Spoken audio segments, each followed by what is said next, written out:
content design or book design, you need a clear table of contents. Now, I can't stress how important this is. It doesn't matter how long or short your table of contents is. It doesn't matter what your book is on. Every book needs a table of contents. Reason being, it allows for clear navigation around your book. So if you've got a potential reader, and much to your dismay, they don't want to read your whole book, they just want to jump to a certain section on a certain thing, and they can't find that, once again leads to discouraged reader. Now, ideally, of course, you want everyone to read every page of your book, but it's never going to happen. But if someone's buying your book to read a section and they can get there quickly and easily, and they're going to tell their friends how great it was, and they buy your book only to read that same section, aren't you at least getting your books out there? So you want to make sure that that table of contents is as clear and easy to read as possible.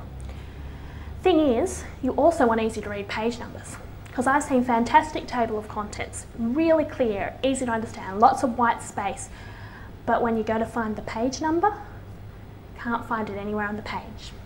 A lot of the time, what's quite common is to have a page and say, as I was saying before, using a graphical element with the text, people do quite creative things with their numbers, cut it off the side of the page, blow it up, make it like a watermark effect, but you can't read it. If you can't read the number, there's no point having a page number. Third thing is reasonable size text. Now, this is very important. Now, when I say reasonable size, I'm saying reasonable size because I don't want to tell you an exact size, because every book is different. But somewhere between about size 8 and size 14 is standard. Size 14 is getting on the edge where people, if you go any larger, you're basically saying to them, I think you're too blind to read this book. And that never goes down well.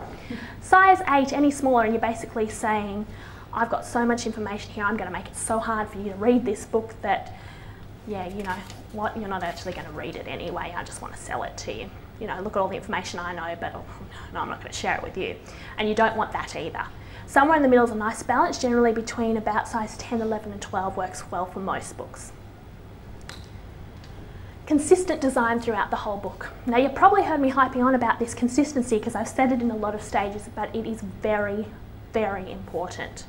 What you want is a book that says, I am a well put together book. Back in the writing stage, a well planned book. Back in the edited stage, the text was consistent. Back in the illustration stage, the illustration was consistent. And in the design stage, when it's all put together, it's consistent, it's working, it looks the same. Title pages on the same side of the book, in the same font, in the same size.